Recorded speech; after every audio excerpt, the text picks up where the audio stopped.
kita mungkin lanjut aja nih teman-teman ke soal 16, di mana di nomor 16 ini kita ditanyakan apa sih penyebab dari fluktuasi harga nih teman-teman. Nah, teman-teman yang ingin tahu kenapa sih fluktuasi itu tuh terjadi dan apa sih fluktuasi harga itu? Nah, fluktuasi harga merupakan pergerakan harga dalam waktu tertentu nih, teman-teman. Bisa naik atau bisa turun. Jadi, di mana kondisi si harga ini bisa naik dan juga bisa turun nih, teman-teman. Nah, kenapa ini bisa terjadi? Di mana ini tuh bisa dipengaruhi oleh jumlah supply and demand nih teman-teman. Jumlah supply and demand teman-teman. Jumlah penawaran dan permintaan nih teman-teman. Yang mana si fluktuasi ini bisa terjadi karena pertama adanya kelangkaan. Kedua, karena rantai pasok. Yang ketiga, ada fluktuasi produksi ataupun fluktuasi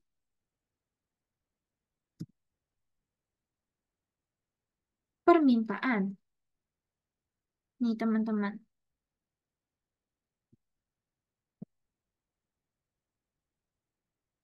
Nah, juga ada juga goncangan variabel makroekonomi.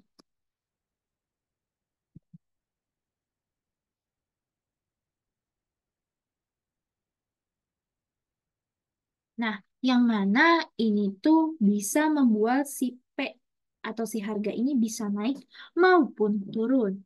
Nah, jadi untuk poin nomor 16 ini, dari yang A, kita bisa melihat penyebab fluktuasi harga adalah fluktuasi produsen. Ini benar ya, teman-teman, karena ini juga merupakan salah satu penyebab terjadinya fluktuasi harga.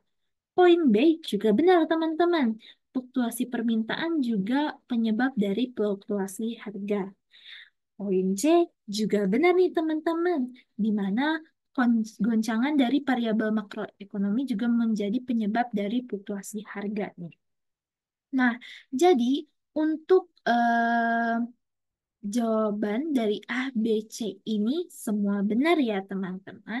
Dan kita bisa tahu bahwasannya nomor 16 ini jawabannya semua benar.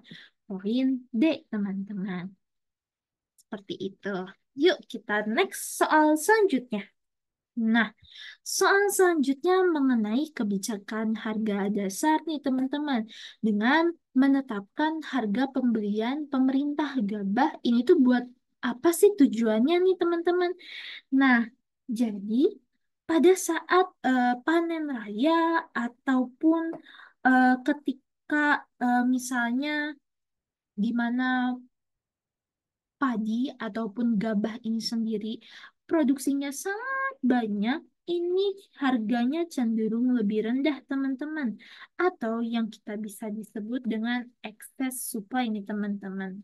Excess supply ini yang menyebabkan penerimaan petani itu menurun, teman-teman. Sehingga kondisi pemerintah ini seharusnya bisa melindungi petani dengan cara yang kita bisa tahu di soal ini dengan kebijakan harga dasar, teman-teman, agar si petani ini bisa merasakan keuntungan dari panen yang mereka hasilkan, di mana harga minimumnya ini diterapkan lebih tinggi daripada harga keseimbangannya, ditunjukkan dengan PE ini, harga keseimbangan. Nah, pemerintah karena sudah menetapkan harga minimum, ini harus lebih tinggi daripada PE dan ditunjukkan pada poin ini, ya, harga minimum. Jadi, untuk yang poin 17 ini, jawaban yang benar ialah pada poin yang D. Memberikan insentif bagi petani dengan cara memberikan jaminan harga di atas harga keseimbangan, terutama pada panen raya, teman-teman. Seperti itu. Kita bisa blok, teman-teman, bahwasanya ini jawaban yang benar. Seperti itu. Kita next ke soal selanjutnya. Nomor 18. Nah, di nomor 18 ini, di mana sih keuntungan maksimum perusahaan terjadi? Saat apa ya? Nah, keuntungan ini kita bisa lambangkan dengan pi, teman-teman. Pi. Nah, pi ini melambangkan keuntungan maksimum atau kita tulis dengan laba maksimum. Nah, ketika V ini merupakan keuntungan maksimum, ini juga teman-teman kita tahu bahwasanya bisa disederhanakan atau P ini memiliki turunan pertama, teman-teman. Di mana P turunan pertama ini sama dengan 0 agar mencari tahu nih, teman-teman. Nah, kita tahu sendiri bahwasannya dalam mencari V turunan pertama, ini tuh dengan cara M R dikurangi M C sama dengan 0, teman-teman tuliskan logis. Di mana ketika MR dikurangi MC sama dengan 0, ini kita bisa pindah luaskan, teman-teman. Di mana MR sama dengan MC untuk menjawab soal ini. Jadi, jawaban yang benar untuk nomor 18 adalah poin yang A. Ketika MR-nya sama dengan MC. Seperti itu, teman-teman. Kita next ke soal selanjutnya, soal 19. Nah, pada nomor 19 ini, kita diketahui bahwa Q-nya adalah 10, TVC-nya 45, dan TFC-nya adalah 100. Dan kita harus mencari AVC, AFC, dan juga ATC, nih teman-teman. Nah, gimana sih Kak rumusnya? Rumusnya gini teman-teman.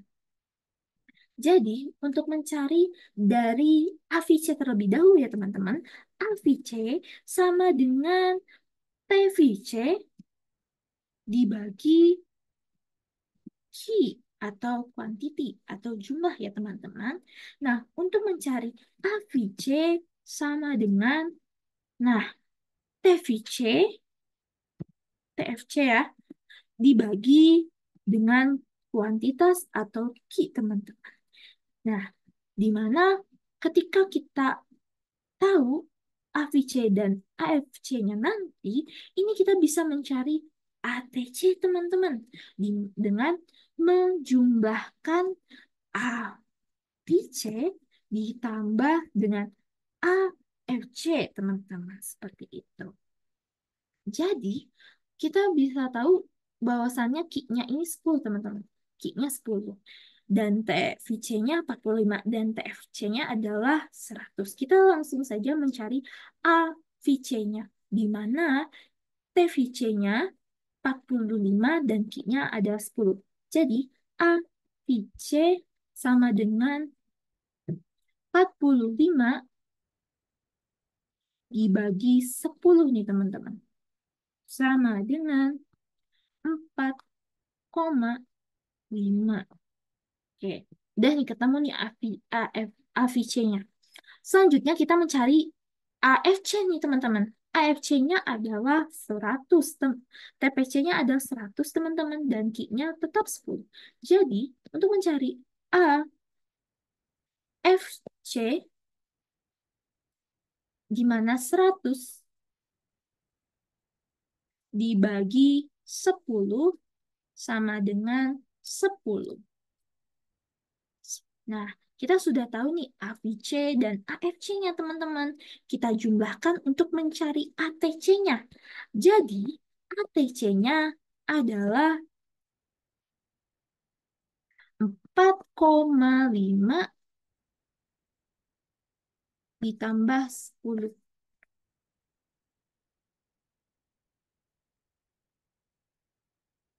sama dengan 14,5 seperti itu teman-teman. Jadi kita tahu bahwasanya AVC-nya 4,5, AFC-nya 10, dan ATC-nya 14,5. Dan ini kita bisa tahu di opsi yang benar adalah di opsi yang D. Kita bisa langsung pilih nih opsi D dengan kita stabilkan. Seperti itu teman-teman. Oke, kita lanjut ke soal berikutnya, soal 20 teman-teman. Yuk semangat terus untuk belajar karena ini akan tampil di UTS nih teman-teman. Jadi kita harus mempersiapkan dengan baik-baik ya teman-teman. Nah, di soal nomor 20 ini, nah ketika harga yang terjadi di pasar berada di antara average total cost atau ATC atau bisa disebut dengan AC dan average variable cost atau AVC suatu perusahaan, maka nah jadi kondisinya itu ketika si harganya itu berada di antara ATC dan AVC seperti itu. Di antara ATC dengan AVC. Di situ ya teman-teman. Nah, ketika di antara ini, nah ya, di antara ini tuh kita tahu bahwasannya kondisi di mana si eh, AVC-nya ini sudah terpenuhi, teman-teman. Namun, kan kombinasi dari ATC itu antara dengan AVC dengan AFC nih, teman-teman. Jadi, pada kondisi tersebut, perusahaan ini tuh mengalami kerugian nih, teman-teman. Di mana kerugiannya itu sebesar atau sebagian dari total fixed cost-nya. TFC karena si harganya ini di antara AC dengan AVC yang mana si AVC-nya memang sudah terpenuhi tapi FC-nya ini belum terpenuhi atau disebut juga dengan PVC-nya itu belum terpenuhi teman-teman. Jadi untuk nomor 20 ini jawaban yang benar adalah poin yang B teman-teman. Seperti itu. Oke, mungkin kita lanjut ke soal selanjutnya. Nah, soal selanjutnya ini kita diketahui bahwasannya persamaan TC-nya itu 50 tambah 4Q ditambah 2Q kuadrat nih teman-teman. Maka besarnya biaya tetap rata-rata atau AFC-nya itu sebesar berapa sih teman-teman? Jadi teman-teman kita bisa mencari tahu eh, dari kombinasi TC, di mana kan TC itu terdiri dari TFC dengan, nah TC ini dari TFC ditambah dengan TVC nih teman-teman. Yang mana ketika ingin tahu AFC ini, kita bisa menurunkan atau turunan pertamanya, di mana kita tahu bahwasannya TFC ini bisa diturunkan menjadi AFC dan TVC ini bisa diturunkan menjadi AVC. Yang mana ini menjadi ATC, teman-teman. Nah, ketika kondisinya seperti ini ya, teman-teman, kita bisa langsung mencari tahunya dengan persamaan yang sudah diberikan nih, teman-teman. Di mana berarti untuk melakukan penurunan agar kita tahu AFC-nya ini, TC-nya ini harus dibagikan dengan Q, teman-teman. Jadi, kita tulis aja nih, teman-teman, di mana Untuk TC-nya ini kita tulis kembali TC yang sama dengan 50 50 tambah 40 Ki,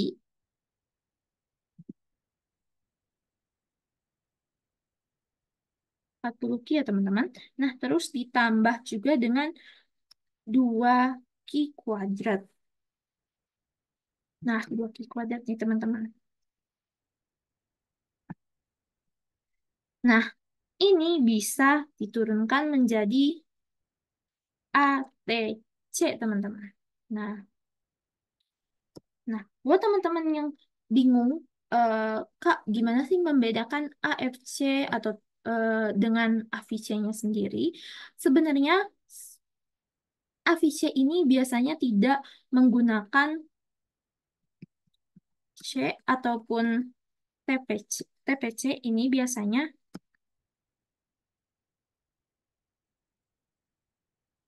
TFC ini biasanya tidak menggunakan kayak key ataupun kayak konsol kayak variabel-variabel di belakangnya.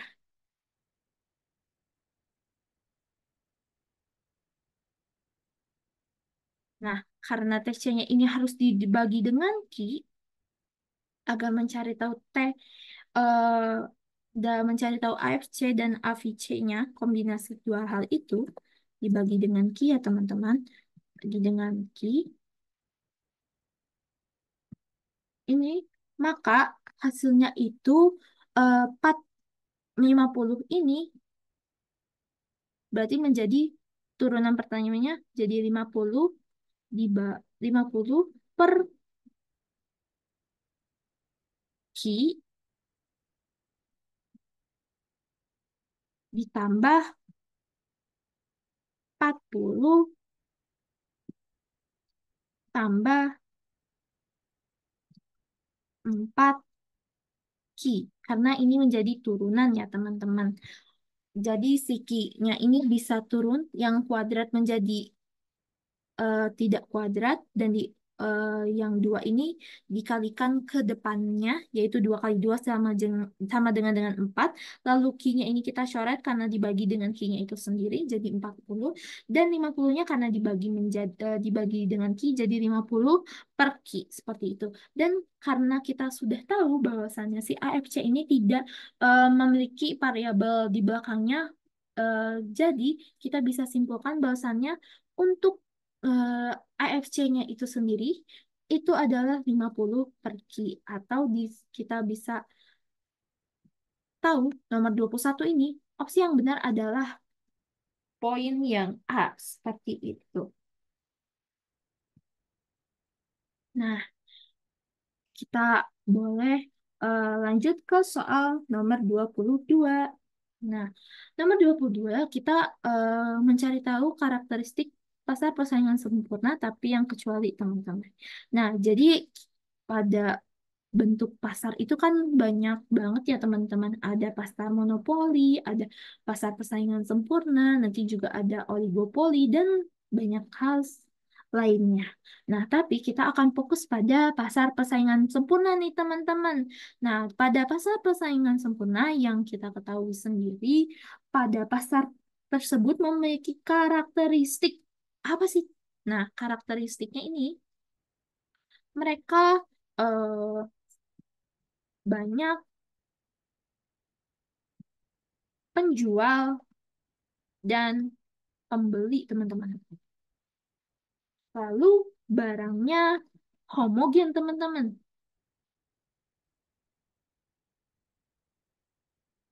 Homogen. Nah, yang ketiga cirinya atau karakteristiknya perusahaannya bebas kelas atau kalau kita bisa masuk dan juga ini kita juga bisa keluar sebagai perusahaan. Jadi bebas keluar masuk. Lalu karakteristik yang selanjutnya adalah dia merupakan price taker seperti itu. Di mana price taker ini kita menjadi penerima harga, teman-teman. Seperti itu. Dan di samping ini kita bisa melihat kurva dari pasar persaingan sempurna, teman-teman. Seperti itu. Di mana kita tahu sendiri juga pada pasar persaingan sempurna ini sifatnya itu nilai dari DF-nya ini tuh sama dengan PE atau sama dengan AR sama dengan MR yang ditunjukkan di sini, teman-teman. Jadi pada harga keseimbangan maka juga dengan sama dengan MR atau marginal revenue, teman-teman. Jadi untuk nomor 22 yang selain dari karakteristik yang di samping ini, kita bisa simpulkan yang kecuali adalah poin yang D, teman-teman. Di mana poin yang D ini salah, teman-teman. Karena seharusnya PPS merupakan price taker, bukan price maker. Price maker ini terjadinya pada pasar monopoli ya, teman-teman. Seperti itu. Kita lanjut ke nomor 23 ya, teman-teman. Nah, pada nomor 23 ini dalam jangka pendek perusahaan bersaing sempurna yang memaksimalkan keuntungan akan meningkat produksinya di mana sih? Nah, jadi kita tahu sendiri bahwasannya dalam memproduksi ini agar mendapatkan maksimum keuntungan itu ketika MR sama dengan MC yang sudah kita pelajari sebelumnya di belakang ya, teman-teman. Nah, ketika MR sama dengan MC, ini tuh kita bisa tahu bahwasannya eh, antara revenue dan juga cost-nya itu harus sama. Nah, kondisi ini kita bisa lihat di kurva ini, teman-teman, di mana ketika kita bisa lihat ya, teman-teman, di opsinya terlebih dahulu sama P lebih dari AFC. Ini benar ya, teman-teman, karena kalau misalnya pada poin P ini kita bisa lihat ketika P-nya ini lebih besar daripada AFC, ini si perusahaan itu masih bisa bersaing untuk menghasilkan keuntungan yang maksimum nih, teman-teman. Seperti itu. Jadi yang poin A kita boleh checklist terlebih dahulu ya, teman-teman, karena ini benar. Lalu yang poin B, sampai MC-nya meningkat. Ini kurang tepat ya, teman-teman, karena MC itu seharusnya ketika posisi keuntungan yang maksimum itu harus sama dengan MR nih, teman-teman. Harus seimbang. Jadi ini salah ya, teman-teman. Nah, nah, poin yang C sampai MC sama dengan AFC. Ini juga kurang tepat ya, teman-teman, karena pada nomor ini kita harus mencari yang keuntungannya maksimum. Di mana keuntungan maksimum MR sama dengan MC.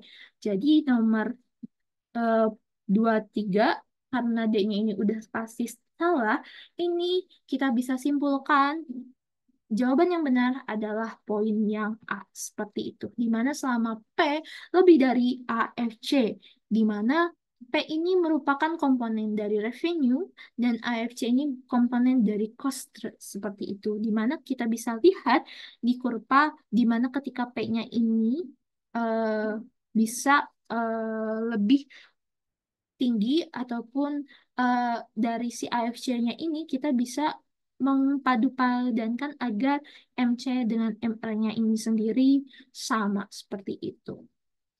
Mungkin kita boleh next ke soal selanjutnya.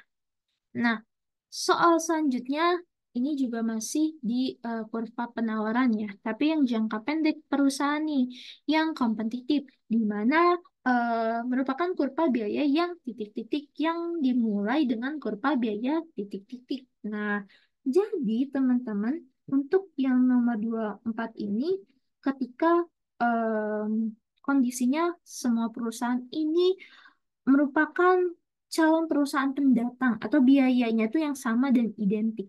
Nah, struktur biayanya itu tidak berubah atau dikarenakan perusahaannya itu kan bebas masuk ya di jangka pendek ini. Dan banyak perusahaan dalam pasar itu tuh kayak tetap dalam jangka pendek dan perubahan dan berubahnya itu dalam jangka panjang nih, teman-teman.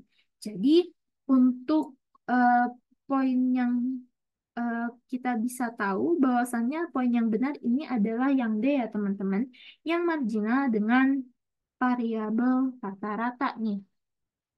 Kenapa? Karena dalam kurva penawaran jangka pendek ini si perusahaannya itu semuanya sama, identik dan pendatang nih teman-teman. Terus juga si struktur biayanya tuh tidak berubah dan si perusahaannya tuh masih bisa bebas masuk dan keluar nih teman-teman. Kayak gitu. Dan memang harus kita bisa lihat di kurva ini di mana si kurvanya itu berawal dari kurva biaya marginal di mana yang kompetitif itu biaya marginal yang dimulai dengan si kurva AFC-nya itu sendiri. Karena ini dalam jangka pendek, di mana dia tuh masih bisa keluar masuk seperti itu. Oke, mungkin kita langsung next ke soal 25 dan ini soal terakhir di pilihan ganda nih teman-teman. Nah, kita masih di PPS yaitu di pasar persaingan sempurna di mana tuh dia ingin memaksimalkan laba dengan membeli kuantitasnya itu di mana sih teman-teman? Nah, ketika PPS itu sendiri em, kita tahu dengan melihat maksimasi keuntungan PPS di kurva di bawah ini ya teman-teman. Di mana kita tahu juga sebelumnya kita sudah belajar bahwasannya em, di sini ada V ya. V ini TR dikurangi TC atau turunan pertamanya V ini sama dengan 0. Ini turunan pertamanya menjadi marginal revenue dikurangi marginal cost. Nah, MR kan dikurangi MC nih teman-teman sama dengan 0. Ketika MR dikurangi dengan MC, ini eh, sama aja dengan MR sama dengan MC. Yang kita ketahui bahwasannya ini mencapai keuntungan yang maksimum nih teman-teman. Nah, MR ini bisa eh, kita bawahi lagi atau kita eh, turunkan ini dan bisa berlaku sebagai demand teman-teman. Dimana kan MR ini ada unsur P-nya yang mana ini tuh berlaku sebagai demand-nya dan juga price-nya seperti itu. Jadi P-nya sama dengan MC seperti itu. Ini yang menjadi kondisi di mana si TPS ini mengalami laba yang maksimal seperti itu. Jadi, untuk nomor ini yang benar adalah poin yang B, teman-teman. Kita boleh stabilkan. Ini jawaban yang benar seperti itu.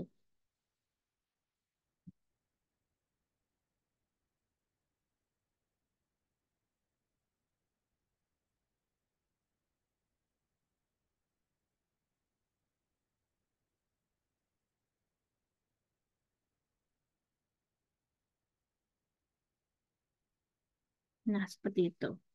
Oke, karena ini kita terakhir di soal pilihan ganda, setelah ini kita akan berlanjut nih teman-teman ke bagian benar dan salah nih teman-teman. Jadi pada kesempatan kali ini kita akan melanjutkan pembahasan TO ekonomi dasar nih teman-teman pada bagian benar dan salah. Yuk langsung aja kita ke soal nomor satu. Nah, di soal nomor satu ini terdapat barang komplementer yang merupakan barang yang saling melengkapi seperti teh dan gula. Oleh karena itu, ketika harga teh naik, maka masyarakat akan menurunkan permintaan teh, sehingga permintaan gula akan naik. Nah, teman-teman, ketika kita melihat di sini, kita ketahui bahwasannya P untuk teh itu naik nih, teman-teman. P-nya itu untuk teh itu naik, teman-teman. Dan ketika si harganya ini naik, si permintaannya atau quantity of demand-nya itu menjadi turun, teman-teman, di sini. Turun. Nah, ketika permintaan tehnya ini turun, tapi di kondisi selanjutnya, si gula ini permintaannya itu naik. kita tahu bahwasannya barang komplementer itu barang yang saling melengkapi ya teman-teman. Dan ketika si harga tehnya ini naik, ketik dan membuat si permintaan dari tehnya itu turun, seharusnya kalau misalnya barang komplementer ini tidak tidak membuat gulanya naik ya teman-teman, tapi malah menjadi harusnya si ki-nya ini, ki gulanya ini seharusnya turun karena ini barang komplementer seperti itu. Jadi untuk nomor satu ini jawabannya salah ya teman-teman. Seharusnya permintaan gula itu turun seperti itu. Kita harus note juga di sini ini yang membuat soal ini salah ya teman-teman. Oke. Nah, soal nomor dua. Soal nomor dua ini adanya pandemi COVID menurunkan selera konsumen nih teman-teman untuk berpergian menggunakan kapal persiar. Nah, pada kondisi ini, kurva permintaan terhadap perjalanan menggunakan kapal persiar ini tuh bergeser ke kanan bawah nih teman-teman. Nah, jadi pada kondisi di mana COVID-19 ya teman-teman, di soal ini tuh digambarkan bahwasannya si kurva itu ketika COVID itu yang asalnya kiri atas menjadi kanan bawah nih teman-teman. Kanan bawah. Nah, ini tuh kita bisa tuliskan di sini. Ini Q1, ini Q2, ini P1, ini P2 nih teman-teman. Nah, pada kondisi ini tuh kan sedang terjadi COVID-19 ya, di mana menurunkan selera konsumen nih teman-teman. Kita notes dulu ya, selera konsumen. Nah, ketika selera konsumen ini tuh turun, ini tuh mengakibatkan pergeseran. Memang betul mengakibatkan pergeseran. Tapi seharusnya ketika menurunnya selera konsumen ini, seharusnya si permintaannya itu juga turun, teman-teman. Permintaannya harusnya turun nih. KIDE turun, teman-teman. Nah, KIDE turun seharusnya pada posisi kiri bawah nih, teman-teman. Kiri bawah nih, kiri bawah atas nih. Nah, tapi pada soal nomor 2 ini malahan bergesernya ke kanan bawah teman-teman, di mana harganya tuh turun dan permintaannya tuh jadi banyak, padahal kondisinya itu sedang COVID-19 teman-teman. Seharusnya jawaban soal nomor 2 ini salah juga. Seperti itu teman-teman. Kita lanjut ke soal nomor yang 3 ya teman-teman. Nah, di soal nomor 3 ini, dalam kasus barang normal, peningkatan pendapatan masyarakat akan meningkat permintaan konsumen, sehingga kurva demand-nya itu bergeser ke kanan. Nah, untuk nomor 3, penjelasannya seperti ini, teman-teman. Karena kita bisa notice di sini dia merupakan barang normal ya, teman-teman. Nah, barang normal ini barang yang memang bisa kita beli ketika pendapatannya kita naik gitu. Dan juga permintaannya itu naik gitu. Ketika pendapatan kita naik, permintaan terhadap barang normal ini juga bakal naik, teman-teman. Nah, ketika si pendapatan kita atau income kita ini naik ya teman-teman, income kita ini naik. Nah, maka kan si Ki-nya ini untuk barang normal ini tuh kidenya itu juga bakal naik teman-teman. Itu betul.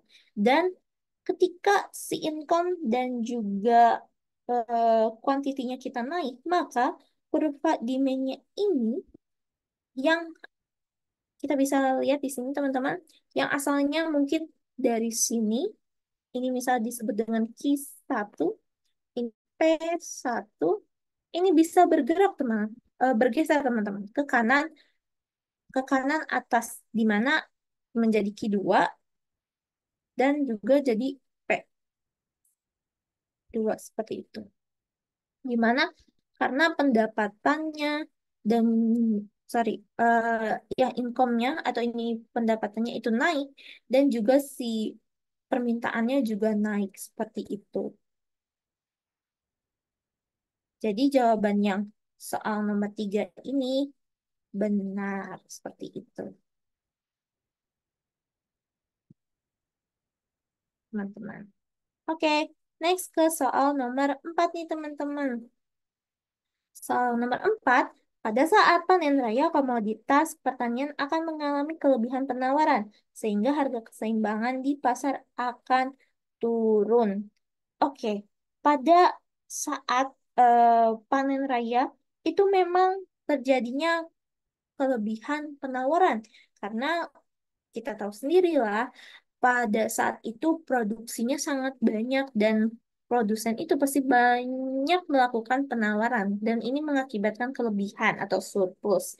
Nah, sehingga harga keseimbangan di pasar ini meningkat, ini kurang tepat teman-teman karena kita bisa menjelaskannya teman-teman di mana ketika penawar dengan kurva penawaran di mana ketika si penawarannya itu naik teman-teman ya, penawaran itu naik.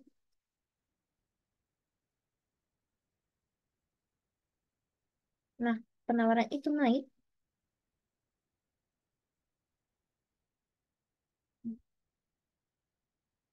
Nah,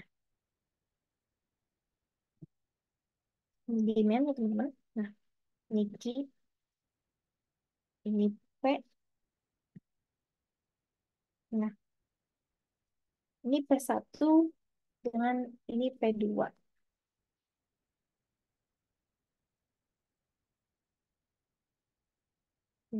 Nah, ini kita gambarkan ini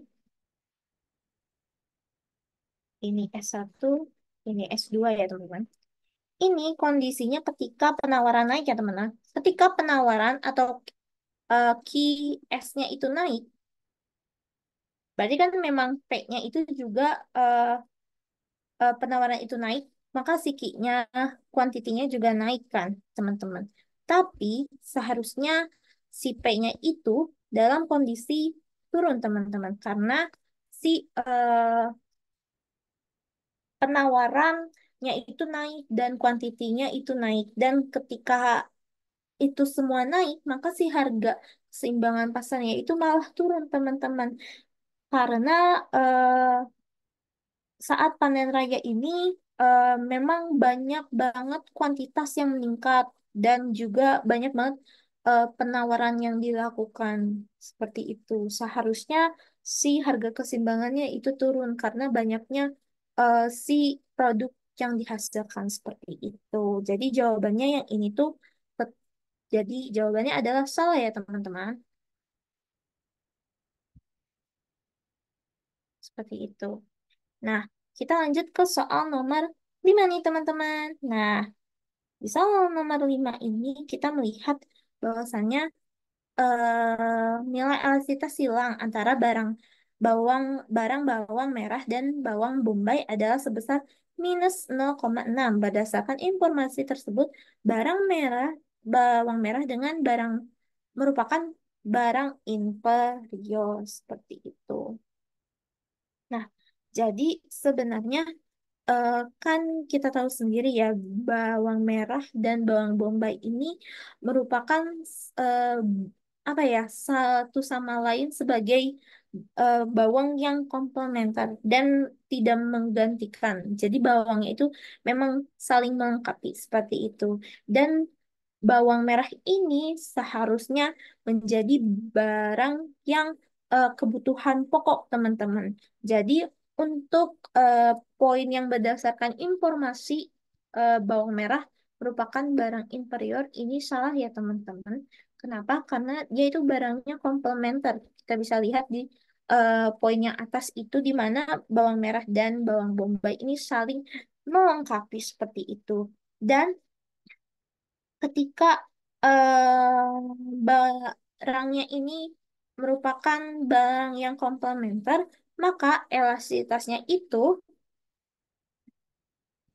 negatif atau kurang dari nol, teman-teman. Negatif. Dan itu benar disampaikan di poin yang minus 0,63 seperti itu. Jadi, tapi karena poin yang selanjutnya bawang merah merupakan barang inferior, itu salah, maka poin nomor 5 ini juga salah, teman-teman. Seperti itu. Oke, kita lanjut ke next soal ya, teman-teman.